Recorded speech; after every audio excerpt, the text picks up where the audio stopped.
దేవుని నామానికి మహిమ కలుగును గాక. ప్రభునందు ప్రియమైన కాంతి టీవీ ప్రేక్షకులకు యేసుక్రీస్తు నామంలో శుభవందనాలు తెలియజేస్తూ ఉన్నాను. నా పేరు యేసురత్నం అండి. మాది కట్రావులపల్లి, జగ్గంపేట మండలం. కట్రావులపల్లిలో జీతిమాపులో దేవుని పరిచర్య జరిగిస్తూ ఉన్నాం. దేవుడు మమ్మల్ని ప్రేమించి ఇద్దరు కుమార్తెను అనుగ్రహించారు.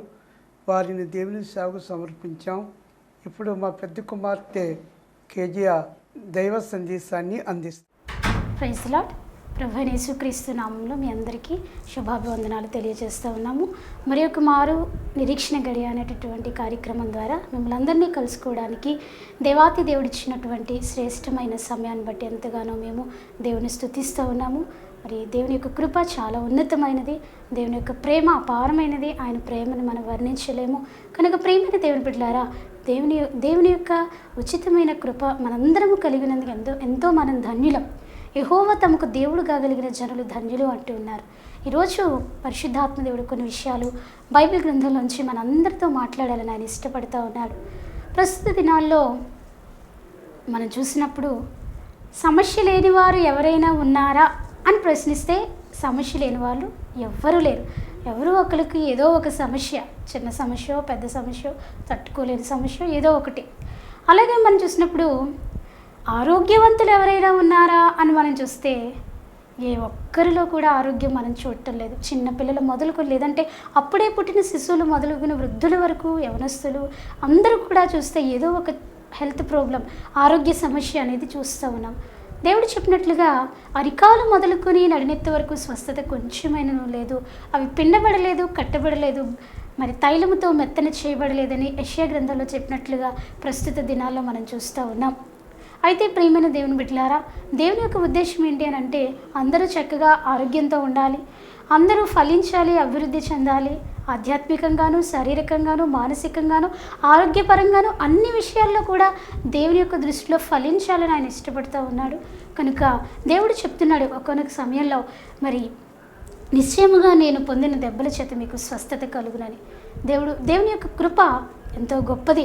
కాబట్టి ప్రియమైన దేవుని బిడ్డలారా, ఈరోజు మన అంశం ఏంటంటే ఆ ముగ్గురు ఏంటని. ఆ అంశం చూడగానే చాలామందికి ఏంటబ్బా ఆ ముగ్గురు అని అనుకుని ఉండొచ్చు. అయితే ఈరోజు యేసయ్య కొన్ని విషయాలు మనతో మాట్లాడాలని ఇష్టపడుతున్నాడు. మరి ప్రస్తుత దినాల్లో మరి బలహీనతలు మనకు కలుగుతున్నాయి, లేదంటే రోగము గురించి మనం కొన్ని విషయాలు మాట్లాడుకోవాలి. రోగాలు ఎందుకు కలుగుతాయనంటే కొన్ని శరీరంలో వచ్చే మార్పుల వల్ల రోగాలు కలగవచ్చు. ఒక్కొక్కసారి మన అవిధేయత వల్ల రోగాలు కలగవచ్చు. ఎలాగో చెప్పమంటారా? ఇప్పుడు షుగర్ పేషెంట్స్ ఉన్నారనుకోండి, వాళ్ళకి షుగర్ లేదా స్వీట్స్ అంటే చాలా ఇష్టం, కానీ వాళ్ళు షుగర్ సంబంధించిన పదార్థాలు ఏమి వాళ్ళు తినకూడదు. అయితే ఏం పర్వాలేదులే అని తినేశారనుకో, అది వారి ప్రాణానికే, వారి ఆరోగ్యానికి అనార్థంగా మిగులుతుంది. అంటే అవిధేయత, అజ్ఞానం. అయితే మన ఆధ్యాత్మిక పరంగా మనం చూసుకుంటే కొన్ని బలహీనతలు లేదా కొన్ని రోగాలు మనకి ఎందుకు వస్తాయనంటే మనల్ని ఆధ్యాత్మికంగా బలపరచడానికి లేదా మన ముందు స్థితిని జ్ఞాపకం చేయడానికి ఒక్కొక్కసారి దేవుడు కూడా మనకు బలహీనతను, రోగాన్ని పంపిస్తూ ఉంటాడు. అది ఎలాగానంటే చూడండి, హిజ్కియా గురించి మనం ఒకసారి ఆలోచన చేస్తే, హిజ్కియాకు మరణకరమైన రోగము కలిగినప్పుడు ప్రవక్త చేత హెచ్చరించబడినప్పుడు నీ ఇల్లు చక్కబెట్టుకో అని ప్రవక్త మాట్లాడినప్పుడు హిజ్కియా దేవుని సన్నిధిలో ఏమిని ప్రార్థన చేస్తున్నాడో ఒకసారి చూద్దాం. యెషయా గ్రంథము 38వ అధ్యాయము 2-3 వచనాలు మనం చూస్తే హిజ్కియా భక్తుడు ఇలాగ ప్రార్థన చేస్తూ ఉన్నాడు. మొదటి స్థితిని జ్ఞాపకం చేసుకుంటా ఉన్నాడు. యెహోవా, యథార్థ హృదయుడునై సత్యంతో నీ సన్నిధిని నేనెట్లు నడుచుకుంటునో, నీ దృష్టికి అనుకూలముగా సమస్తము నేనెట్లు జరిగించుతునో కృపతో జ్ఞాపకం చేసుకోమని కన్నీళ్లు విడిచుచు ప్రార్థించను.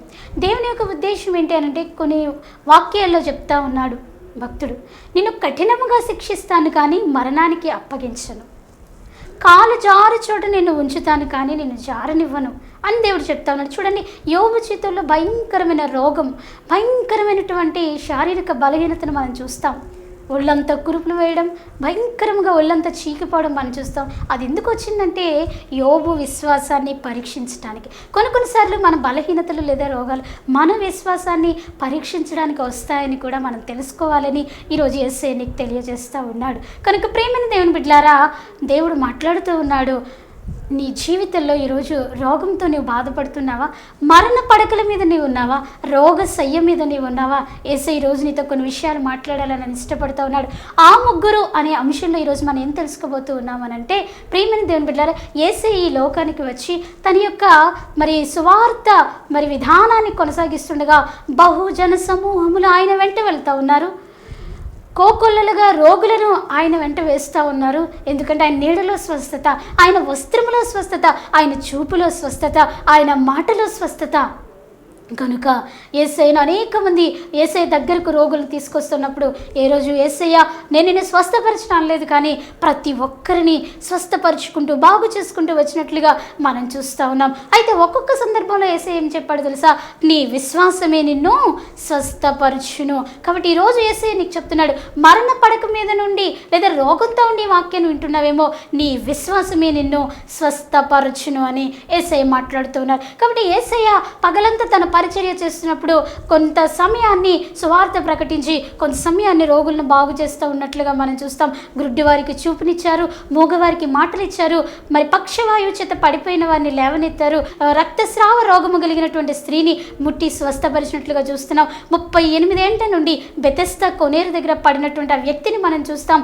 ఊచ చేయగలిగిన వారిని స్వస్థపరచడం, జలోదర రోగములు కలిగిన వారిని స్వస్థపరచడం, ఇలాగ ఎన్నో మనం చూస్తూ ఉన్నాం. ప్రియమైన దేవుని బిడ్డలారా, యేసయ్య అనేకులను స్వస్థపరుచుకుంటూ వచ్చాడు. అనేక అద్భుత కార్యాలు, సూచక క్రియలు, మహత్కార్యాలు చేసుకుంటూ వచ్చారు. అయితే యేసయ్య తన 3.5 సంవత్సరాల సేవా విధానంలో చనిపోయిన వారిని లేపారు. ఎంతమందిని లేపారు అనుకుంటున్నారు? ముగ్గురిని లేపినట్లుగా బైబిల్ గ్రంథంలో మనం చూస్తాం.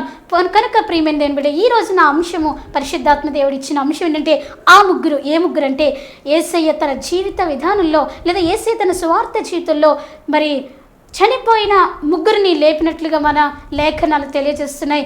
వాళ్ళు ఎవరు అంటే, మొట్టమొదటిగా లాజరు, సమాధిలో నుంచి లేపబడినటువంటి లాజరు. రెండవ వ్యక్తి ఎవరు అంటే, ప్రియమైన దేవుని బిడ్డలారా, నాయను గ్రామంలో విధవరాలి కుమారుడిని పాడెను ముట్టి బ్రతికించారు. మూడవదిగా చూసినట్లయితే యాయిరు కుమార్తెను బ్రతికించినట్లుగా మనం చూస్తూ ఉన్నాం. కాబట్టి ఈ ముగ్గురు జీవితంలోంచి, ఈ ముగ్గురు వారి అనుభవాల నుంచి మనం ఏం నేర్చుకోబోతున్నాం? ఈరోజు పరిశుద్ధాత్మ దేవుడు మీతో అందరితో కూడా మాట్లాడాలని ఇష్టపడుతూ ఉన్నారు.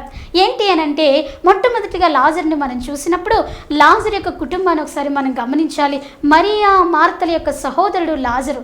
ఈ కుటుంబంకు యేసయ్యకు ఉన్నటువంటి సన్నిహిత సంబంధం, ఈ కుటుంబానికి యేసయ్యకు ఉన్నటువంటి ప్రేమ, అభిమానాలు ఏంటి అని అంటే, ప్రియమైన దేవుని బిడ్డలారా, యేసయ్య సువార్త చేసి బేతనీ గ్రామంలో ఎక్కువగా మరియా మార్తల గృహంలో గడిపినట్లుగా మనం చూస్తూ ఉన్నాం. కాబట్టి ఒకానొక సమయంలో ఈ యొక్క సన్నిహిత సంబంధం కలిగిన ఈ కుటుంబంలో ఒక గొప్ప శ్రమ వచ్చింది, ఒక గొప్ప శోధన కనిపించింది.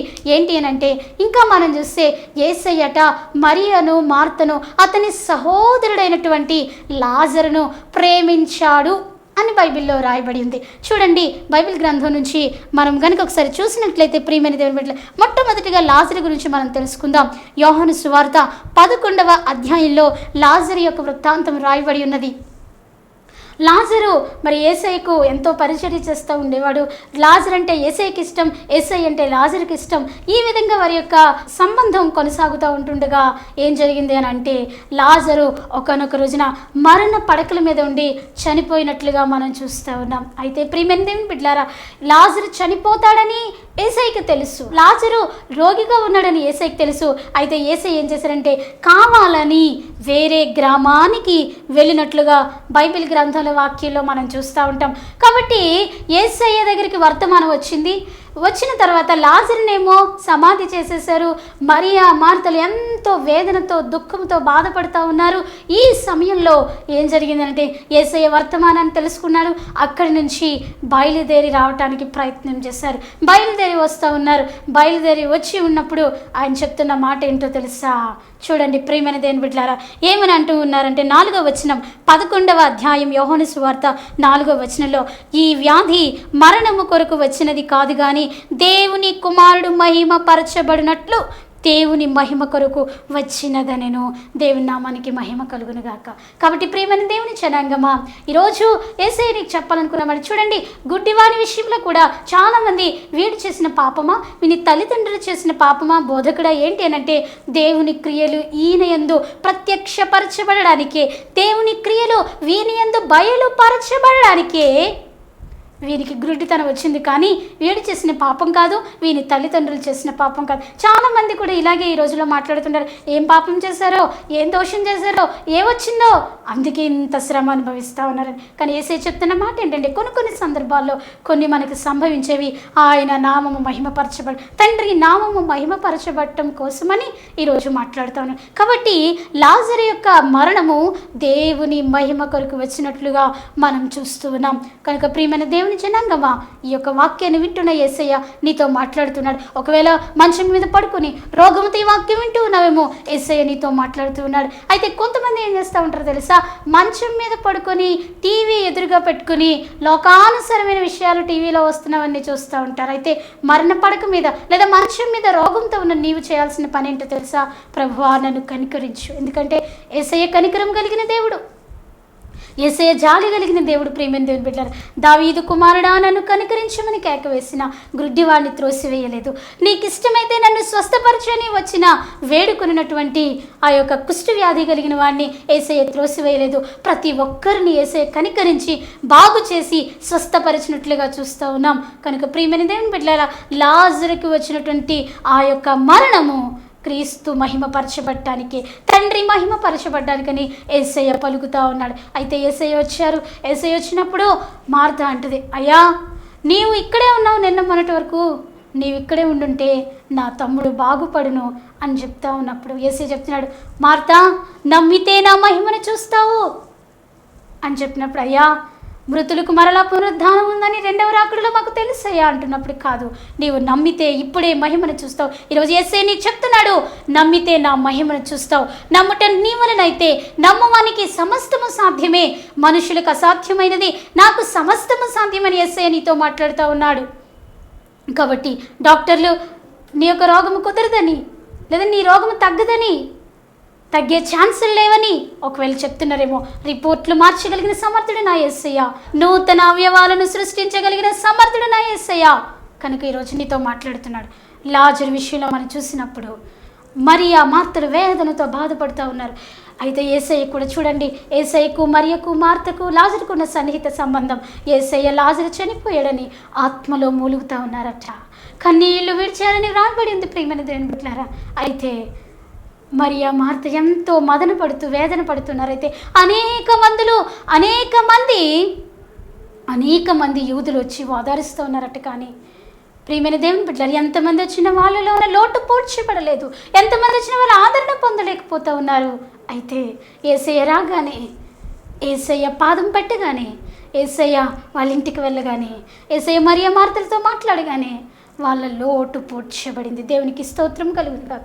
ఈరోజు నీ హృదయంలో ఉన్న లోటు, ఈరోజు నిన్ను ఆదరించే వాళ్ళు ఎంతోమంది ఉండొచ్చు, అనేక మంది ఉండొచ్చు. అయితే నువ్వు ఆదరణ పొందలేకపోతున్నావా, సంతృప్తి చెందలేకపోతున్నావా?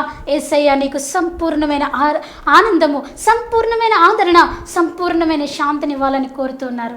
అయితే లాజరు ఎక్కడున్నాడు అని అడిగారు. అయ్యా సమాధి చేసి ఇప్పటికే 4 దినాలు అయిందయ్యా అంటే, పద వెళ్దామంటే, అయ్యా కంపు కొడుతుందయ్యా అని మార్త చెప్తుంది.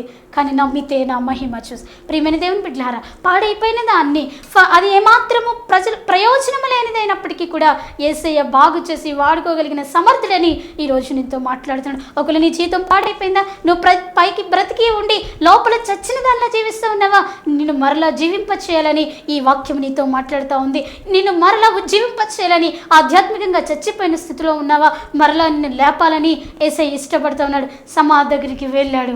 యేసయ్య వెళ్ళి ఏం చెప్తూ ఉన్నాడంటే, లాజరు బయటికి రా, ఈరోజు నీకు చెప్తున్నాడు, ఎటువంటి సమస్యలో నీవు సమాధి చేయబడిన స్థితిలో ఉన్నావా, నీ పేరు పెట్టి నేను పిలుస్తా ఉన్నాడు. బయటికి రా ఆ సమస్యలోంచి, బయటికి రా ఆ వేదనలోంచి, బయటికి రా ఆ యొక్క భయంకరమైన ఒత్తిడిలోంచని యేసయ్య నీతో మాట్లాడుతూ ఉన్నాడు. సహోదరి సహోదరుడా, యవనస్తుడా, పైకి బాగానే జీవిస్తూ చచ్చిపోయే స్థితిలో నీవు ఉన్నావా, సమాధి చేయబడిన స్థితిలో నీవు ఉన్నావా? లాజరు బయటికి రామని పిలిచిన యేసయ్య ఈరోజు నిన్ను పిలుస్తున్నాడు. బయటికి రా నీ పాపపు వ్యసనములలోంచి, బయటికి రా నీ చీకటి జీవితంలోంచి, నీ చీకటి బ్రతుకులోంచి. నీ బ్రతుకుకి నేను అర్థం ఇస్తాను, నీ బ్రతుకు నేను జీవింపజేస్తాను అని చెప్తా ఉన్నాడు. చూడండి తర్వాత ఏం జరిగిందనంటే, ప్రియమైన దేవుని బిడ్డలారా, యేసయ్య పిలిచాడు, యేసయ్య మాట్లాడుతూ ఉన్నాడు. మరి 11వ అధ్యాయం 44వ వచనంలో చూస్తే, చనిపోయిన వాడు వెలుపలికి సజీవంగా వచ్చాడు, దేవునికి స్తోత్రము కలుగును గాక. చూసారా ప్రియమైన దేవుని బిడ్డలారా, 4 రోజులు అయిపోయింది, సమాధిలో పెట్టబడింది, కుళ్ళిన వాసన వచ్చిన శవము మరలా జీవముతో పైకి వచ్చినట్లుగా మనం ఏది సాధ్యమో, ఎవరు సాధ్యపరచగలరు? చచ్చిపోయిన దాన్ని బ్రతికించగలిగిన సమర్థుడు యేసయ్యే. ఆయనే నిన్ను నన్ను బ్రతికించడానికి కల్వరి సిలువలో చనిపోయాడు. పాపముతోనూ అపవిత్రతతో చచ్చిపోయిన నిన్ను నన్ను బ్రతికించడానికి కల్వరి సిలువలో ఆయన మరణించినట్లుగా మనం చూస్తున్నాం. సజీవుడే తిరిగి లేచాడు. కనుక ప్రియమైన దేవుని బిడ్డలారా, లాజరు కుటుంబానికి, మరియ మార్తల కుటుంబానికి తోడుగా ఉన్న దేవుడు ఈరోజు నీ కుటుంబానికి తోడుగా ఉన్నాడని మాట్లాడుతున్నాడు. రెండో వ్యక్తిని మనం చూసినప్పుడు ప్రియమైన దేవుని బిడ్డలారా, విధవరాలి కుమారుడు. ఈయన్ని మనం ఎక్కడ చూస్తామంటే లూకా సువార్త 7వ అధ్యాయము 11 నుంచి 15 వచనాలు మనం చూస్తే ఈ యొక్క విధవరాలి కుమారుడు కనిపిస్తారు. వాళ్ళది నాయీను అనే గ్రామం. అంతకు పైన యేసయ్య కపెర్నహూములో అద్భుతం చేసి ఆ గ్రామం నుంచి వెళ్ళిపోతూ ఉన్న టైంలో ఏం జరిగిందంటే, ఆ ఊరిలో ఒక స్త్రీ ఉంది. ఆ స్త్రీ మరి కొన్ని రోజులైన ఒక కుమారుడు ఉన్నాడు. ఆ స్త్రీకి తన భర్తను కోల్పోయింది. అయితే ఇప్పుడు ఆ కుమారుడే ఆమెని పోషిస్తూ ఉన్నాడు. ఆ కుమారుడే తనకు తోడు, ఆ కుమారుడే తను పెంచేవాడు. అటువంటి కుమారుడు కూడా చనిపోయాడు. చూసారా, భర్త పోయాడు, కుమారుడు కూడా పడి. ఈ రోజున కూడా చాలామంది కుటుంబాల్లో అనేకమైన సమస్యలు ఇట్టి రీతిలోనే మరి ఆదరించే వాళ్ళు ఉండరు, సహాయం చేసేవాళ్ళు లేకుండా, ఒక పక్కన మరణాలు, ఒక పక్కన వేదన, ఒక పక్కన మరి హేళనలు, ఒక పక్కన అపనిందలు, అపహాస్యాలు ఎన్నో అనుభవిస్తూ మనం చూస్తూ ఉన్నాం. కనుక ప్రియమైన దేవుని బిడ్డలారా, ఈ స్త్రీ భర్త కోల్పోయి విధవరాలు ఉంటున్న టైంలో కొడుకు తనను పెంచుతున్న టైంలో ఆ కొడుకు కూడా చనిపోయినట్లుగా మనం చూస్తూ ఉన్నాం. అయితే ఏం జరిగింది అని అంటే, ప్రియమైన దేవుని బిడ్డ, అదే సమయంలో యేసయ్య గ్రామానికి ప్రవేశిస్తూ ఉన్నాడు. అదే సమయంలో యేసయ్య గ్రామం వెంబడి వెళ్తూ ఉన్నాడు.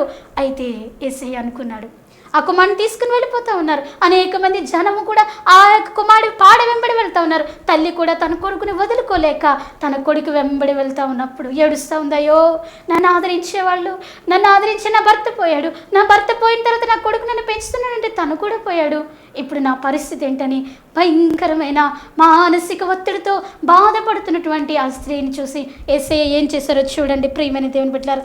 13వ వచనం 7వ అధ్యాయం 13వ వచనంలో చూస్తే యేసయ్య చెప్తా ఉన్నాడు, ప్రభువు ఆమెను చూచి ఆమె యందు కనికరపడి 7వ వద్దని చెప్పి దగ్గరకు వచ్చి పాడెను ముట్టగా. దేవునికి స్తోత్రం కలుగును. చూసారా, కనికర పడేవాడు నా దేవుడు, కనికర పడేవాడు నీవు నేను సేవిస్తున్న యేసయ్య.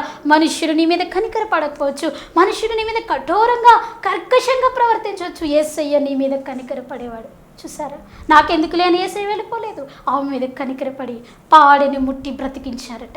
పాడెని ముట్టి బ్రతికించినప్పుడు ఆ చిన్నవాడు ఏం చేశాడు చూడండి, 15వ వచనంలో, చనిపోయినవాడు లేచి కూర్చుండి మాట్లాడసాగాను.